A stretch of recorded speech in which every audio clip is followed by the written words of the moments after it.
Hey everyone, welcome to Who Am I is Who I Am. It's the channel where we talk about adoption, what it's like to be adopted, and some of the unique experiences we go through. And today on the show, we have a very special guest joining us.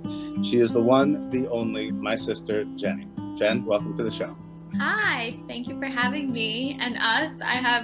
For everyone, just so context, I have a 3-month-old, so she's going to be joining us in the background and she might pipe in. Who knows? Absolutely. Well, we'll love to hear her opinions on stuff. So hopefully the people that we know and love will be watching the show. But for those of the audience who don't know who you are, would you mind maybe just kind of giving us a little insight to your background, like in terms of professionally, and how you got there, the path you took?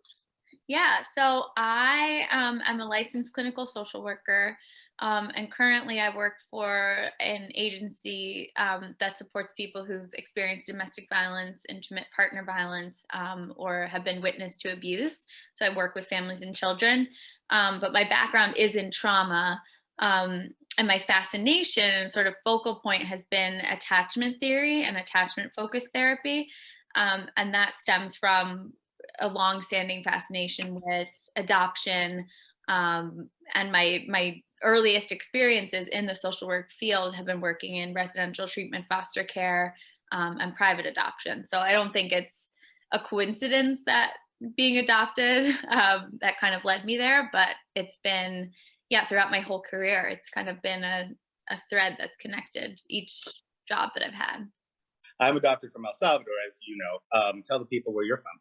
I'm adopted from Chile. Ooh la la, Chile. Chile. And Amo and Chile. you have been back, right? Yes. So I went back in high school. The short version of the story, and I have a lot of gratitude for this family, but the short version of the story is I was on a soccer team. I was a senior, and one of my teammates was a freshman, and we really bonded kind of in a sister way. And her family is Chilean, and her family had heard my adoption story and invited me when I was a senior in high school. So when I was 17, I got to go back to my birth country for the first time. And then 2 years later, when I was in college, I went on my own again. So did that experience in itself help you kind of direct your career professionally, or did that really not have much to do with it?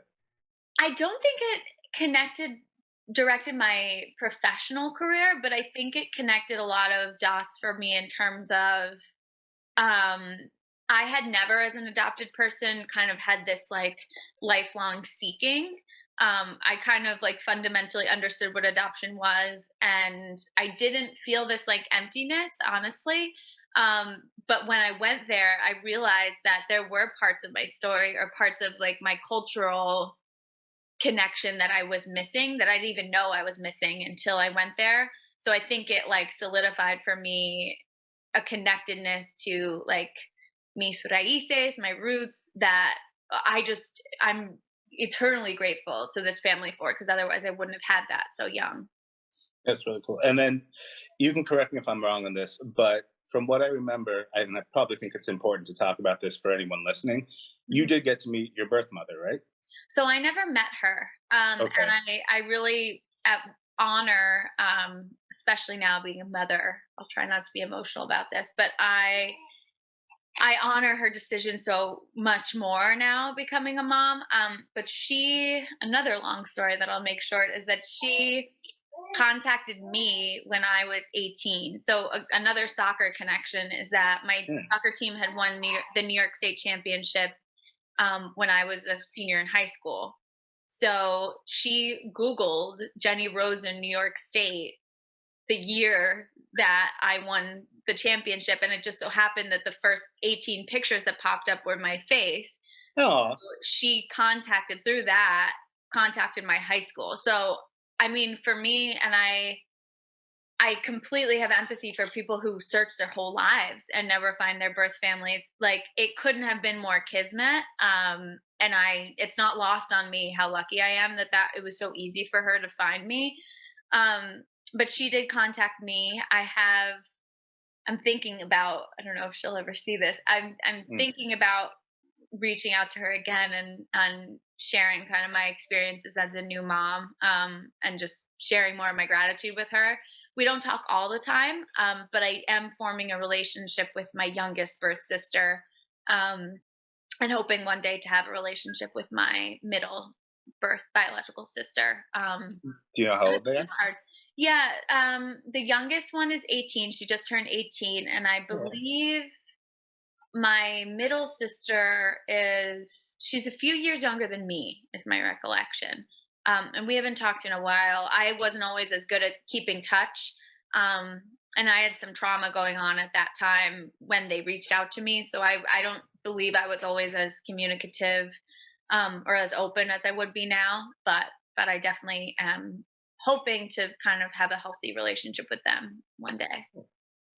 So, in terms of going back to your work itself, is there, and you don't have to obviously get, too personal because you don't want to, get into other people's business, but are there any stories or people that you worked with that really kind of like stood out to you that you remember? Especially, like I said, specifics aren't really as important, but just something that really touched you that you can think about. Yeah, so I mean, there's a ton from working in foster care, and thinking, not to get political right off the bat, but thinking about forced birth in this country and It's what okay. people's opinions on that happening. I do really think about our foster care system a lot, and those stories have never left me. I mean, I think about the young women I worked with in residential treatment foster care all the time. I will always love them and think about them. But adoption wise, I think this is okay to say. I interned for Spence Chapin, which is the agency that mom and dad adopted us through. And then I ended up working there first in outreach with adoptive families and then with birth families in their special needs program. And ended up doing some infant adoption work and birth parent counseling work. And I really was struck, I think, first and foremost, of how ethical Spence Chapin that's my experience with them, and it made me proud to know that, like, our parents worked through this agency and that the intention obviously, there's a lot of trauma that goes along with adoption, but their intention and their commitment to serving birth families and not just, like, the happy ending adoption story, I really saw that firsthand, that the people who worked there were dedicated to that, Mhm.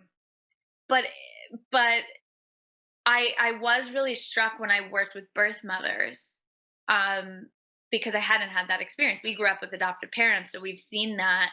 Um, but working with birth mothers and birth parents in making an adoption plan for their child and learning very quickly that no situation is easy.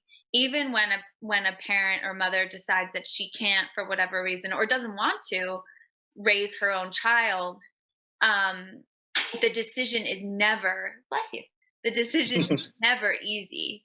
And I remember several instances of watching women go through this counseling process and know that they had these resources and watching them leave.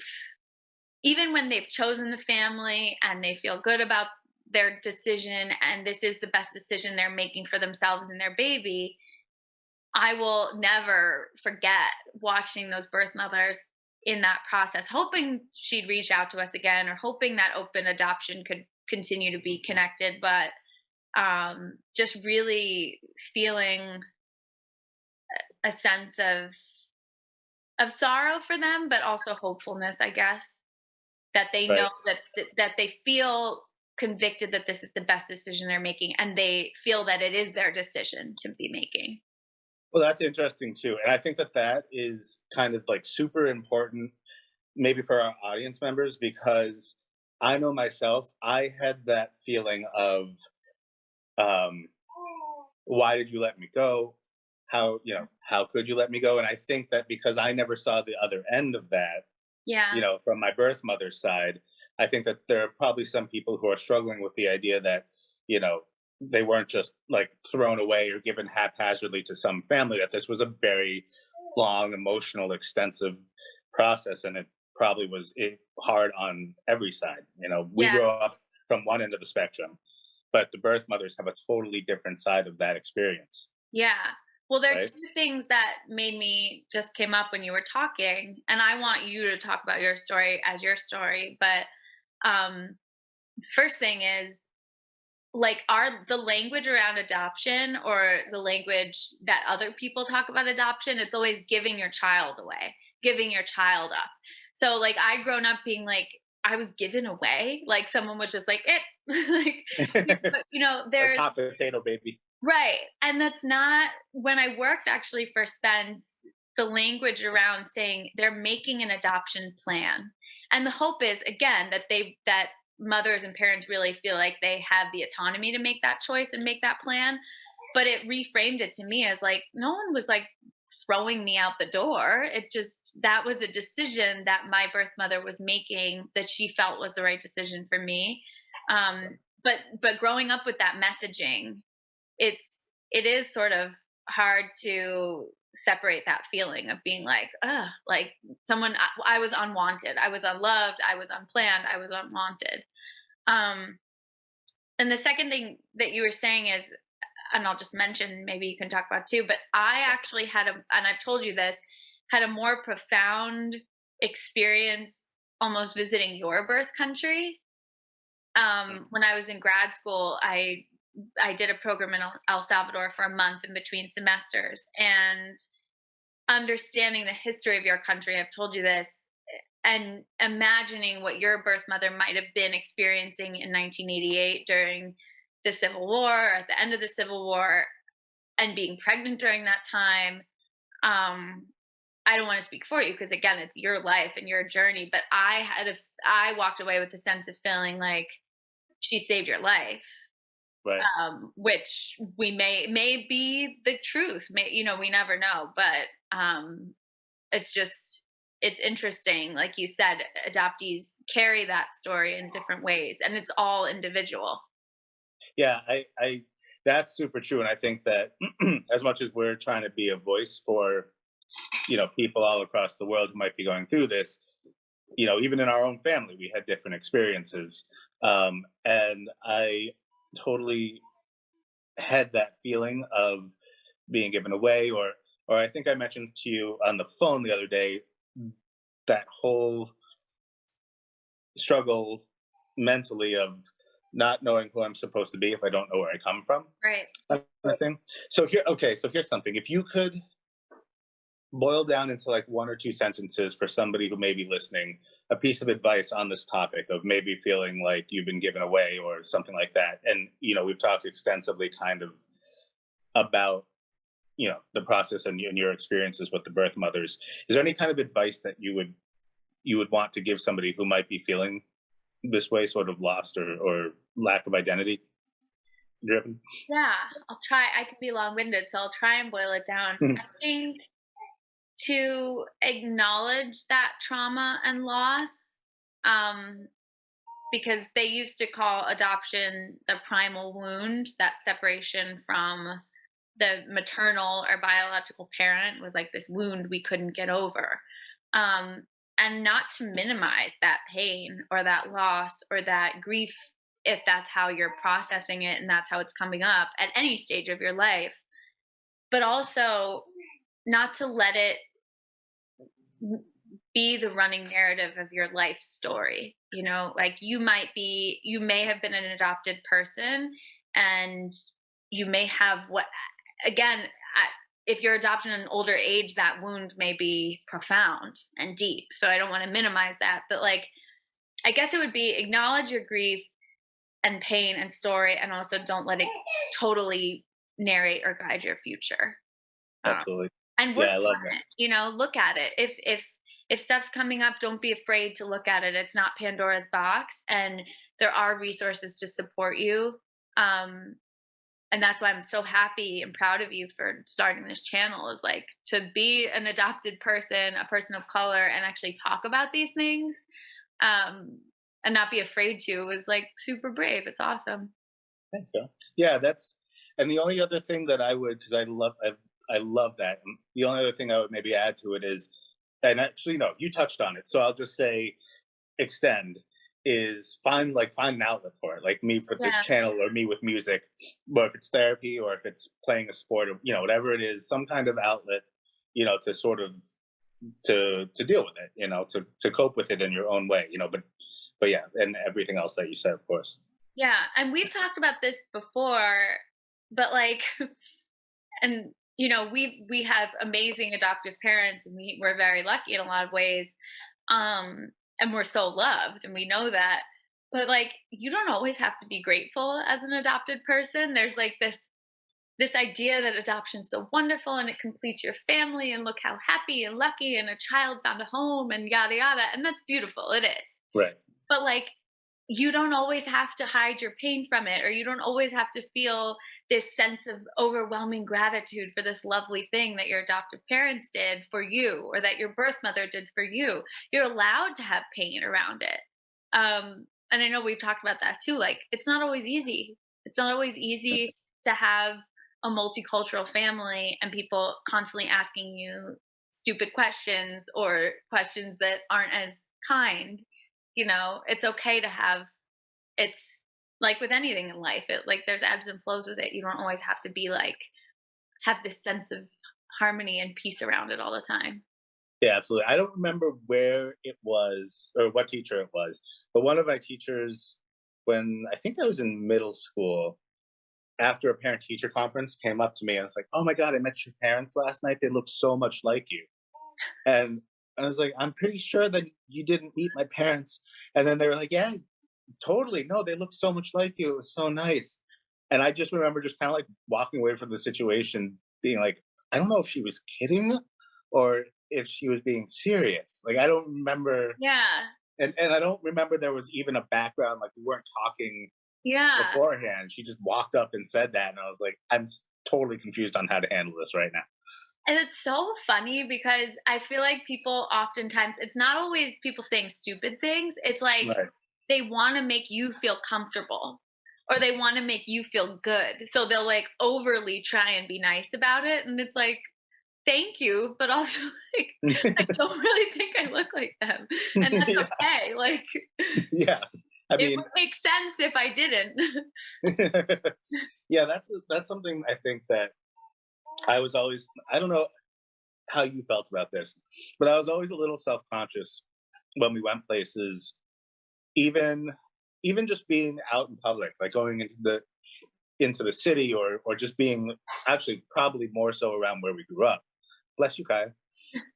Is uh, looking different than mom and dad, and wondering Yeah. what people really thought about that, Yeah. because it's I such a weird thing. Like, adoption's a beautiful thing in a lot of ways, but that's like one of those things where I'm just like, I don't know if people are like, oh, did they kidnap that child? I mean, I know that's so ridiculous, but it's there. Yeah. It's interesting because when I've asked, and I'm proud of you for like talking about this later, because I realize my own, and this could be another episode, my own internalization of being other when we were growing up. For me, I felt like it made people comfortable because I'm lighter skinned Latina. Mm. So I could pass. Like I told you the other day, the amount of times people have been like, "You're Italian, right? Like, you must be Italian. You're some kind of European, right?" Like, no, I'm South American. Like, is that all right with you? Kind of thing. But it made people feel comfortable because I'm lighter skinned, that I could blend into Westchester County, or Briarcliff Manor, I should say, which is less diverse. But I do have memories of, it's interesting, like feeling like we were exposed almost because we look so different. Like, Um, on display, kind of. yes, yeah, and it didn't always bother me, but it was. I remember even being on vacation in Martha's Vineyard. I don't think I've ever said this out loud to you. That I was not embarrassed to be with you, but I was embarrassed that people would think you were my boyfriend or something, Right, right, instead of like, obviously we're siblings. right. Um and with, not so much with mom, but with dad, sometimes I did feel like, because we looked so different, like what would people assume? Right. Yeah. Yeah, that's totally. I remember people coming up, like especially in high school. Something that made me feel super different was when people would just flat out be like, "Well, you're not really Latino." You know what I mean? Because I talk like this and I don't know Spanish, and you're not a real Latino. It's Right. like, okay, but like I'm pretty sure I was born in, like, I didn't even know that I necessarily identified as Latino early on. But for someone to tell me that, like, oh no, you're not a real one, was kind of like, okay, so then what am I? Like, what do you think that I am? Like, because you obviously also don't think I'm American. Right. And yeah, sorry, go No, ahead. go on, go on. I was gonna say, like, people, I think that also people do that in a joking way, and people make snap judgment. Like everybody, I shouldn't say everybody. A lot of people make very quick judgments about people based on their appearance, almost Mhm. like subconsciously, without even thinking about it. They'll just look at us and just. But I think sometimes when they saw us, it took longer. Like they Yeah. were trying to put us in a box and be like, okay, these people fit here. Like that works for me. You know what I mean? Yes. Oh my gosh, yes. And to the to the idea of your channel and even the name of your channel, like who am I is who I am. So somebody's telling you you don't look American, you don't fit in as American, but you're also not Latino or Salvadoran. So then you're caught by that messaging from other people. You're then put in this little middle section of like, what am I? And Yeah. how can I fit in, or how do I identify, or do I even have to identify, or like they're putting that on you to say like you don't belong. um Right. And it's like which extra pressure. exactly. And I think to your last point of like trying to fit in, I think for me, I and a lot of, I guess, my work, I think, has been around realizing that I tried so hard to fit in.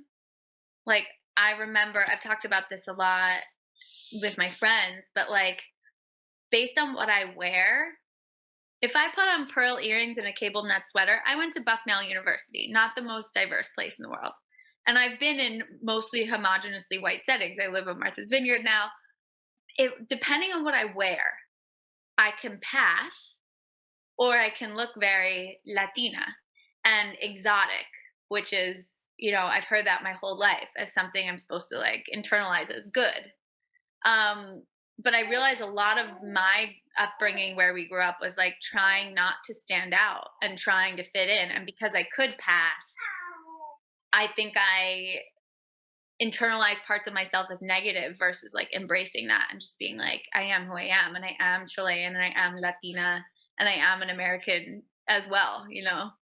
Right. And you can be both. And I think at a time too where in middle school, high school, almost everybody is struggling with the identity crisis. You're trying to fit in, like there's the popular kids and the kids that people make fun of or tease and like and all that type of stuff. Those little cliques that happen in high school, when you don't fit into any of those cliques, it makes it even more like strenuous mentally to have to deal with that identity, like finding your own identity and figuring out that.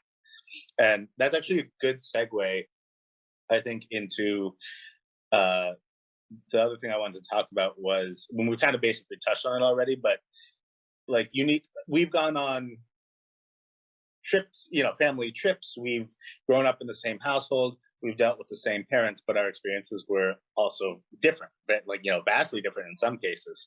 um, and in terms of growing up with mom and dad, I mean, were there times where you felt disconnected from mom and dad for being adopted and being from a different country, or did you always feel like part of the family, or could you explain like that kind of side a little bit? Yeah. I always felt like part of the family. And again, I don't want to speak for you, but I think it's important if you want to speak about honestly what age you were adopted, because I also think that that might be a difference for you and I, Sure. just developmentally. Um, but and again, I'm like obsessed with attachment, so that's where my brain goes. But I always did feel like part of the family. I think that the fact that mom and dad encouraged us to explore our Latin culture in individual ways was really important. Um, so they were open to us traveling. They were open to us learning Spanish if we wanted to. They exposed us to as much diversity as I think they could. But I do wish I think they'd been more purposeful about like showing us part of our culture. Mm. Again, I think they tried, but I think it's hard to, because that's not their background, to fully immerse us in it, as much as Right. I wish we could have had. But again, like we're Rosens, we're a family. We grew up in Briarcliff, so it's. I don't think they did anything wrong. No, Um, no, yeah. and those are things that I found later on in life by traveling. By I majored in Spanish in college, and I think our parents always embraced that. And I think, sorry, I'm long winded, but the last thing I'll say is that mom and dad were never like diversity is okay. Like we accept you because even though you're different, which is beautiful, but that's like saying I'm colorblind, I don't see color. It was like, no, they wanted us to understand our differences and embrace those differences versus saying like we're all the same, we're a melting pot. Like I think they highlighted our diversity in a way that I don't I don't quite honestly know how they knew to do that, but it was more than saying like I accept you anyway. It was like, which you should, they're our parents. But it was allowing us to see, like I said, in their own way, part of our culture. Yeah, I agree with that. It's funny. I don't remember, and I think we've talked about this before. Actually, maybe at the last family get together we had, but I don't remember when I figured out what adoption was or that I was adopted. Like I feel like I always just kind of knew, and I think that's definitely our parents kind of doing exactly what you said, kind of like celebrating our diversity as much as saying that we're also one family unit. Right. Um, and I think that part of my so you had mentioned before, but I was adopted after 13 months from El Salvador, and so I forget the term. What was the term that you used in terms of? Because I used the term separation anxiety, and because I formed an attachment already, but you said that that might not be the case. I think it's in going off like attachment style. You might have had a disorganized attachment or an insecure attachment, which means that even though it sounds like you were in great care when you were there, and hopefully that's the case, you didn't have like that one person or that secure base. So when you have a secure base, like what I'm trying to do with this little one in the background, It's a little bean, right, they know that they can come home and have that security and thus explore their world in a trusting way. right? But if you didn't have that secure base as much, you may not have formulated the same idea or foundation that the world is a trustworthy place. So I think you were able to form it with mom and dad. Um, and again, I don't want to speak on your story, but what always was interesting to me after I learned about this stuff was mom said you never cried. She was like, Oh, really? "You were difficult. Mickey was mellow. He never cried. He never fussed. He was just chill." And that always struck her as like your foundation and something fundamentally good about you. But it also can suggest like you were a little person who were meeting your own needs instead of having like that figure that you could cling to. Like maybe your development was like, okay, if I cry, someone might come, someone might not. I'm gonna like forge my own little way in this world. So when you Right. had that attachment to mom and dad, I think you probably maybe clung to that even more. I um think so too, which is why I think that I got homesick when I was because I remember when I from a young age, some of my memories, actually even going all the way through like the end of elementary school, was getting homesick or going or being nervous to go someplace new. Like when we went, I forget whose dad it was, but they took us to a Nets game. mhm. And I remember the whole way there being so nervous because we were going to New Jersey and I was worried that I was going to get car sick and embarrass myself in front of everyone. And I started like hyperventilating. And I remember when we finally got there, I kind of like, not to be gross, but I got so worked up that I dry heaved into the trash can there in the parking Aw. lot. and then I was fine. I had a great time with the game. But Yeah. that experience of like, oh, this is new. What is it going to be? What is it going to be? Same thing at Camp Kohut Yeah. or riding the bus. Mom said I cried every single day riding the bus in kindergarten. But Mhm. by that time, it was like my first real, with the exception of Morningside Montessori, I guess. But it was my first real complete. Like you're getting on a bus, like mom's not dropping you off. You're getting on a bus, like like the big kids, and going to a separate place all day. And like my little brain was having issues with it. Yeah. I think that's so interesting. Yeah, I feel like I also had a rebellious stage in me that it was a rebellious side that needed to conform. Like it's so weird. Mhm. It was a I needed to feel like I was my own person, but at the same time I needed roots in our family to feel like it's okay for me to be my own person. Yep. And I think that made me act out a lot when I was younger and like kind of really have issues with saying like, okay, these are my parents. I remember from an early age I used to say, not an early age, it was a little later on, but I used to say these are my adopted parents. Mhm. I remember I that. remember that, yeah. And it's weird because it was my own little private rebellion. Yeah. But in saying that, it made it like, okay, but they accepted me and I'm part of that family. And I feel like I'm on a tangent right now, but No, you're that's where my not. brain took me. Yeah. No, I think also too, like, and again, I actually just talked this morning with my partner about unconditional love and what that means. I think for a lot of adopted people, the concept of unconditional love, we have this example of how like we're disconnected from our parents. So how could they possibly love us unconditionally? So I think the concept of, like you said, you needing to be your own person but also needing to have that security and find that and believe that you're unconditionally loved, believe that you belong. I think that's something so many people can relate to, no matter what stage in life they go through that. I certainly did. And I'm kind of amazed. I think I told you this too. And why I think it's important to have her in the background is like becoming a mother.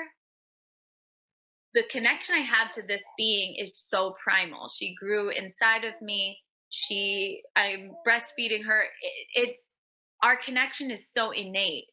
But the fact that our parents were able to bond and connect with us, not having that experience, to me, is even a bigger example of how we can still form that unconditional love and belonging despite having this disconnection from our biological. Right. And I think that at the end of the day, now looking back on it all, I feel more like a family now than I ever have before. And maybe just because I had to process it my own way and it took however many years it took. But now it seems like there is a time and a place where it all comes together and you have your feelings and you have your, maybe I feel different in this way, but you can still accept that it's a family. So I think process wise, one thing that I would like to tell our audience, and I guess probably before we go, because I'm out of questions, but is is that for me anyway, I have come to a place where I had to do a process and it was long and it was messy and sometimes I was embarrassed and ashamed and sometimes I was very proud of myself, but it all came together and now it's a much more peaceful existence for me than it ever has been. I don't know if you feel that way or if there's any kind of words of wisdom you want to share on I that. don't, yeah, I don't think words of wisdom, but I think, and I hope it's okay to share this. Like, I remember you were in college, either your freshman, I think your freshman year, and you were in a psych class, and you showed me a PowerPoint you made. And it was so hard for me. I forget, it had to do with adoption and development. I don't Um, even remember this, but okay. I vividly. Um, and I walked away feeling like you had such a fundamentally different experience. And I was sort of like hurt, not by you, but hurt that I never knew that before. like Mm. hurt that I'd never looked at that before. Like here I was just growing up in Briarcliff, and here you were just growing up in Briarcliff, and we'd never like really talked about it. And that's a reason why I'm so proud of you for doing this now. Especially in like our world climate and when we talk about like race in this country and stuff, because I don't think we had the words or really like the self-reflection to talk about it when we were younger. And I Yeah, felt, me neither. yeah, and I felt a distance between you and I because I didn't want to negate your experience with adoption because mine was so different or more positive. But I also felt sad because you had that different experience. Um, and I feel like it's been really healing for you and I to have these conversations now, years later.